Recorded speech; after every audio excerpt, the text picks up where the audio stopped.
ನಮ್ಗೆ ವಸ್ತುಗಳು ಕಾಣಿಸ್ಬೇಕು ಅಂತಂದ್ರೆ ಬೆಳಕು ಬೇಕೇ ಬೇಕು. ವಸ್ತುಗಳು ಕಾಣಿಸ್ಬೇಕು ಅಂತಂದ್ರೆ ಬೆಳಕು ಬೇಕೇ ಬೇಕು. ಸೊ ಇಲ್ಲಪ್ಪ ಅಂತಂದ್ರೆ ವಸ್ತುಗಳು ನಮ್ಗೆ ಏನಾಗಲಿ ಕಾಣಿಸೋದಿಲ್ಲ ಅಂತ ಹೇಳ್ತಾ ಇರ್ತೀವಿ. ಅಲ್ಲೂ ಅಷ್ಟೇ ಬೆಳಕಿಗೆ ಸಂಬಂಧಪಟ್ಟಂತೆ ಕೆಲವೊಂದಿಷ್ಟು ನಿಯಮಗಳಾಗಿರ್ಬೋದು, ಕೆಲವೊಂದು ಲಕ್ಷಣಗಳಾಗಿರ್ಬೋದು, ದೆನ್ ಅವುಗಳಿಗೆ ಸಂಬಂಧಪಟ್ಟಂತೆ ಕೆಲವೊಂದಿಷ್ಟು ಆ ಥಿಯರಿಗಳಾಗಿರ್ಬೋದು, ಇದೆಲ್ಲ ಬರ್ತಾ ಇರ್ತದ. ಅದ್ರ ಬಗ್ಗೆ ನಾವು ಒಂದೊಂದೇ ಡಿಸ್ಕಸ್ ಮಾಡ್ತಾ ಬರೋಣ. ಸೊ ಫಸ್ಟ್ ಒನ್ ನೋಡಿ ಏನಾಗಿದೆಪ್ಪ ಅಂತಂದ್ರೆ ಬೆಳಕಿನ ಗುಣಲಕ್ಷಣಗಳು ಅಂತ ಬರ್ತವೆ.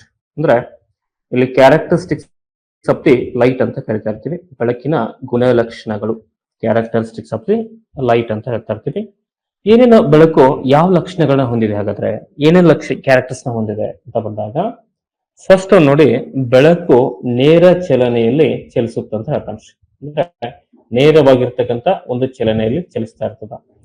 ಬೆಳಕಿನ ಈ ಒಂದು ಗುಣದಿಂದಾಗಿ ಏನಾಗ್ತಾವ ಅಂತಂದ್ರೆ ಗ್ರಹಣಗಳಾಗಿರ್ಬೋದು ಹಾಗೂ ವಸ್ತುವಿನ ನೆರಳು ಉಂಟಾಗುತ್ತಂತ ಹೇಳ್ತಾ ಇರ್ತೀವಿ. ಈಗ ನಮಗೆ ಸೂರ್ಯನಿಂದ ಬೆಳಕು ಬರುತ್ತದ್ರಿ.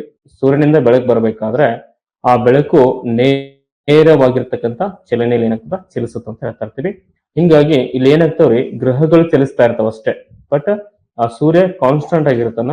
ಹಂಗಾಗಿ ಬೆಳಕು ನಮ್ಗೆ ಕಾನ್ಸ್ಟಂಟ್ ಆಗಿ ಬರಬೇಕಾದ್ರೆ ಈ ಒಂದು ನೇರ ಚಲನೆಯ ಮುಖಾಂತರವಾಗಿ ನಮಗೆ ಏನಾಗ್ತಾವ ಅಂತಂದ್ರೆ ಗ್ರಹಣಗಳು ಉಂಟಾಗೋದಾಗಿರ್ಬಹುದು ಮತ್ತೆ ವಸ್ತುವಿನ ನೆರಳು ಉಂಟಾಗೋದಾಗಿರ್ಬೋದು ಕಂಡು ಬರ್ತಾ ಇರ್ತದೆ. First character.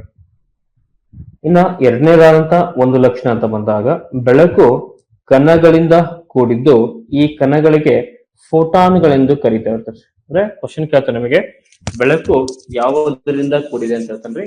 So light is made up of particles ಅಂತಾನು ಕೂಡ ಕರಿತಾ ಬರ್ತಾ ಇರ್ತೀವಿ. ಕಣಗಳು ಅಥವಾ ಮಾಲಿಕ್ಯೂಲ್ಸ್ ಅಂತ ಹೇಳ್ತಾ ಇರ್ತೀವಿ.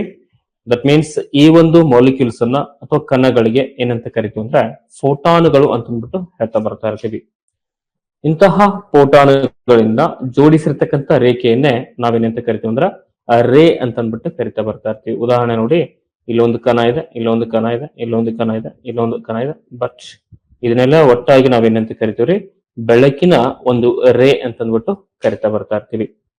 ನೆಕ್ಸ್ಟ್ ಇಲ್ಲಿ ಹಲವಾರು ಕಿರಣಗಳ ಸಮೂಹವನ್ನ ಕಿರಣ ಪುಂಜ ಎಂದು ಕರೀತೀವಿ. ಬೀಮ್ ಆಫ್ ಲೈಟ್ ಅಂತ ಹೇಳ್ತಾರೆ. ಹಲವಾರು ಕಿರಣಗಳ ಸಮೂಹವನ್ನ ಉದಾಹರಣೆಗೆ ಹೇಳ್ಬೇಕು ಅಂತಂದ್ರೆ ಇಲ್ಲೂ ಇದೆ, ಇಲ್ಲೂ ಒಂದು ಕಿರಣವಿದೆ, ಇಲ್ಲೂ ಒಂದು ಕಿರಣವಿದೆ. ಈ ತರ ಒಂದು ಏನ್ ಲೈಟ್ಗಳು ಟ್ರಾವೆಲ್ ಆಗ್ತಾ ಇರುತ್ತೆ ನೋಡಿ, ಲೈಟ್ ಟ್ರಾವೆಲ್ ಆಗುತ್ತಲ್ಲ ಅದನ್ನ ಬೀಮ್ ಆಫ್ ಲೈಟ್ ಅಂತಾನು ಕೂಡ ಹೇಳ್ತಾ ಬರ್ತಾ ಇರ್ತೀವಿ.